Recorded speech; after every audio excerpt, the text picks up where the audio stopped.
Hey there everyone, this is Yui. Welcome to a tutorial episode of FTB Academy. Today we're going to do some automation of Starlight. So let's get to it. I am over here where I've been setting up the Astral Sorcery stuff. I've dug out this hole. So this is roughly the stuff you're going to need. Now there's two major disclaimers I want to give up front here.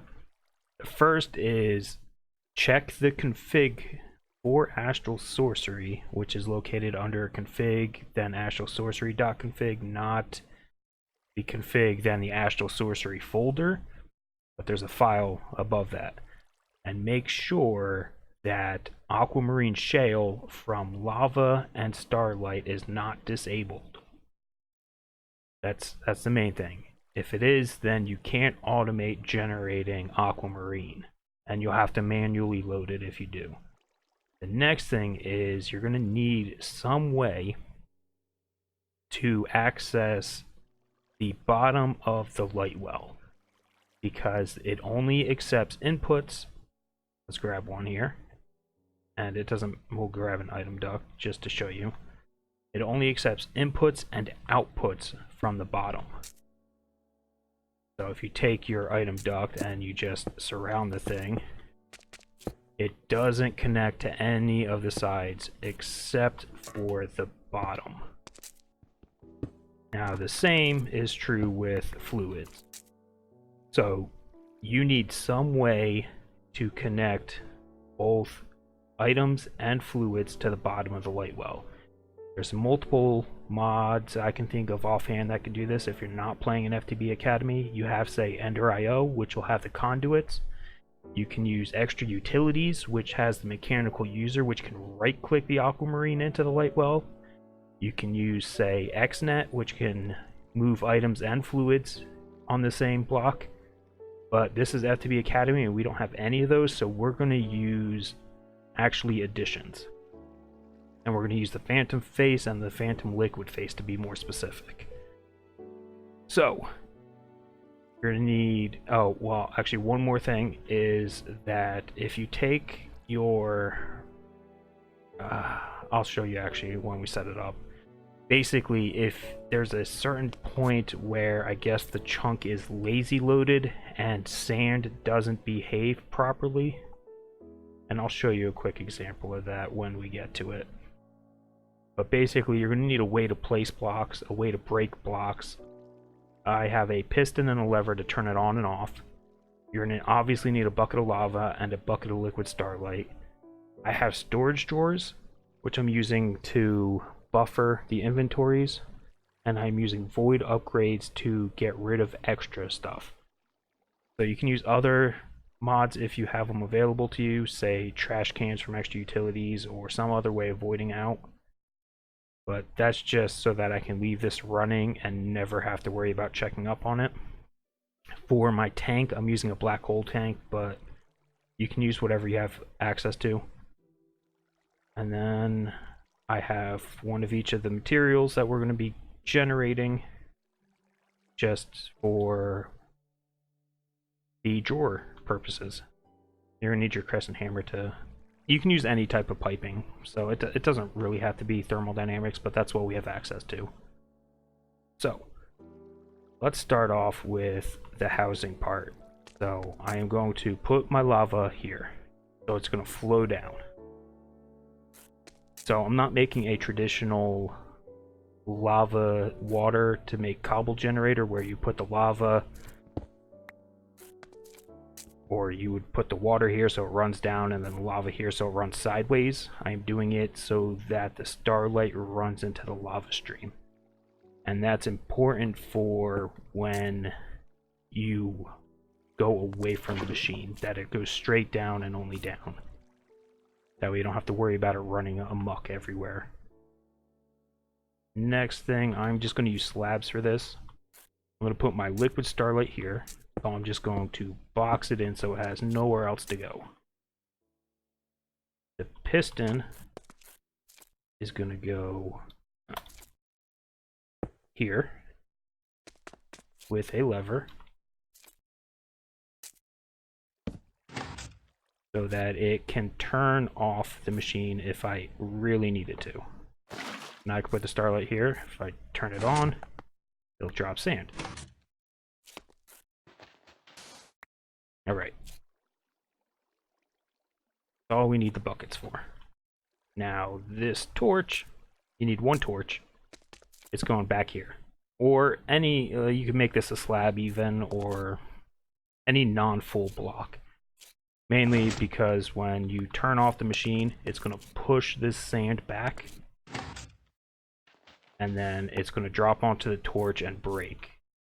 So if you just drop the sand like that, that's all it's going to do.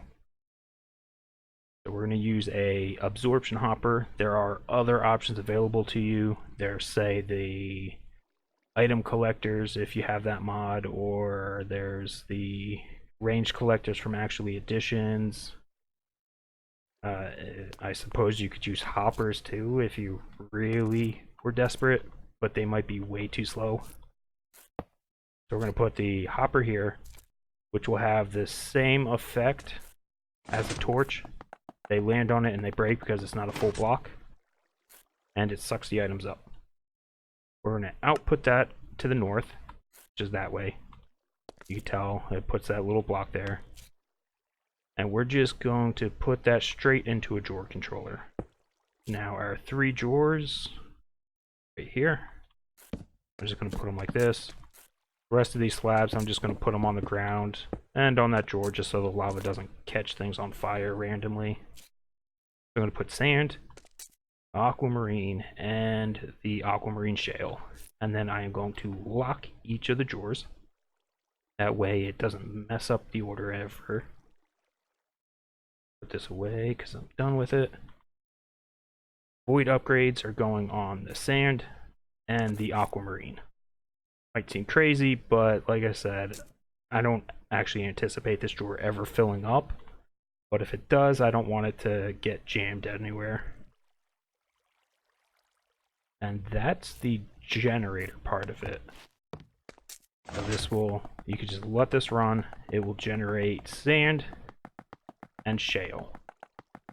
Not aquamarine yet. So what we're going to do is we're going to take the item ducts. We're going to output them to a block placer, which I'm going to put this way. Yeah, that'll work. Let me see, I don't have any building blocks. Let me grab something for a second. Alright, I'm going to set this up like placer, then a breaker here. And then it's going to fill in the ground. And I need to get these blocks out of there so they don't mess stuff up. So a quick note, this absorption hopper, it will not keep up until it hits the 3rd stack. Since it takes items from multiple stacks at a time, it will be too slow until it hits that 3rd stack, so don't worry about it if it seems like it's not keeping up. Alright, so we're going to take the shale out, we're going to put it in this block placer. Block placer is going to place it here. This breaker is going to break it. And then we're just going to take the output from that and run it back into the drawer controller. Because it's going to store the aquamarine here. So to show you, actually here, we'll turn this off.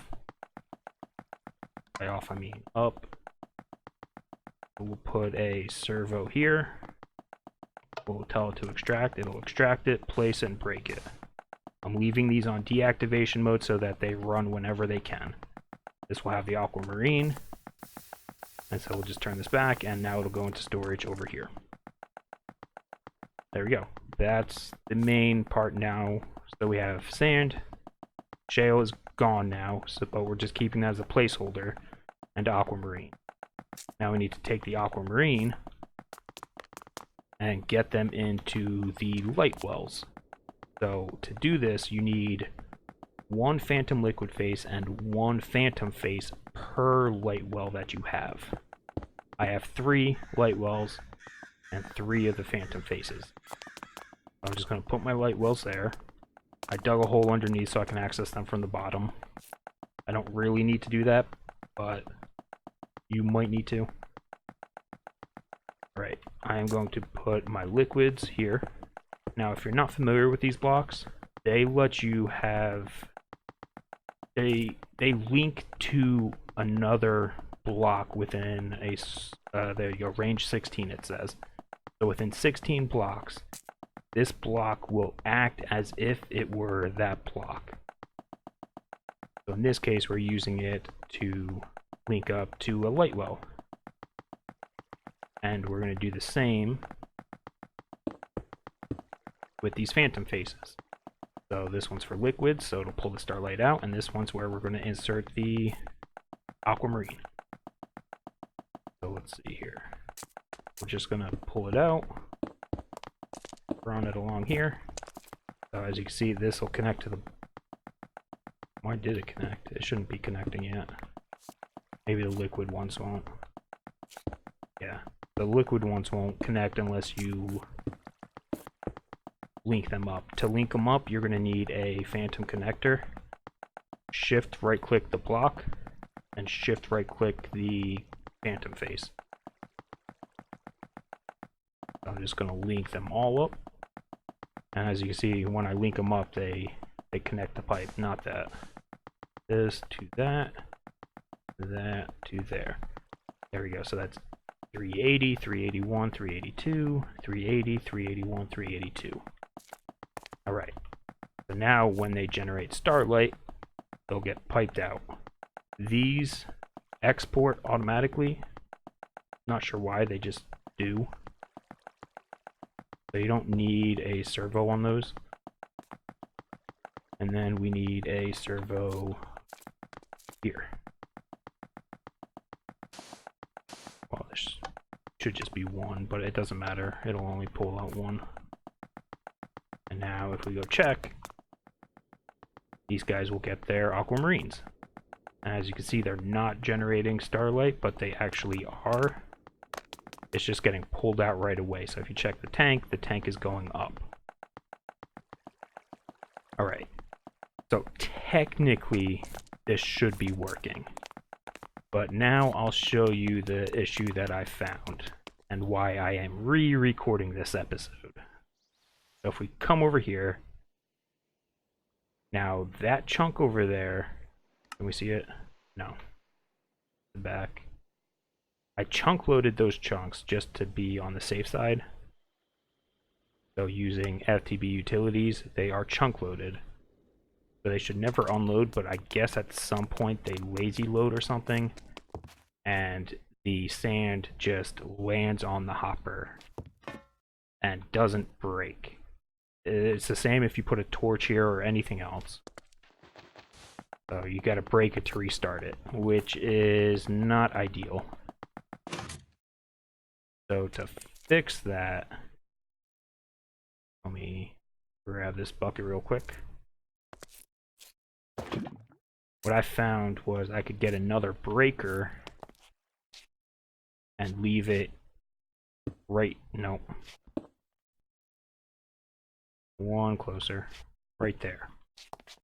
Now unfortunately what that means is when we're away from the machine, it will be running at a slower pace. So if you take, yeah, actually,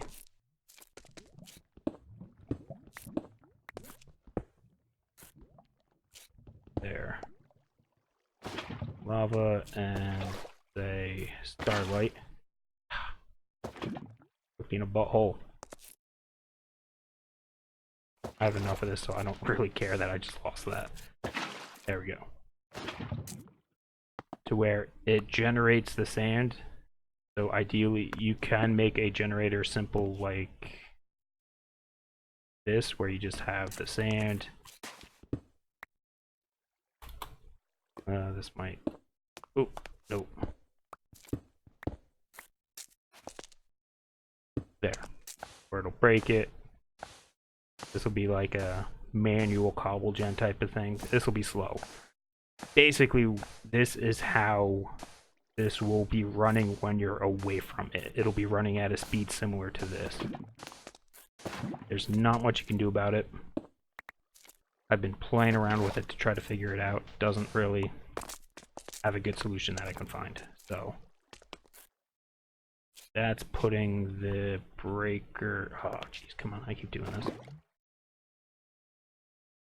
Out of the way so I can see. Right here, so that way when the sand lands on the hopper, instead of breaking, the machine will break it. Which means then we need one more item duct, which we are going to pipe out from here. That way any sand or shale that, well, if it picks up shale, it's going to convert it straight to aquamarine. And then we're going to take a crescent hammer and just disconnect that to prevent any confusion. And that should be it. So now, let's fill this hole in real quick. And so now it's running. But now if we run away, all the way over here, turn around and go back, instead of the sand getting stuck, it'll be running by the time you get back here. Because the breaker did it. So if you turn this off for that servo off for just comparison reasons, you can run away. I don't know how far it is. I didn't try figuring that out. All I noticed is that it was an issue, so I found a sort of workaround. And then there. So in that time, it only did 5 pieces. But that's it. So it is automated, filling up the tank, and that'll last for pretty much ever. And that's about it. So thanks for watching. We'll see you next time. Bye-bye.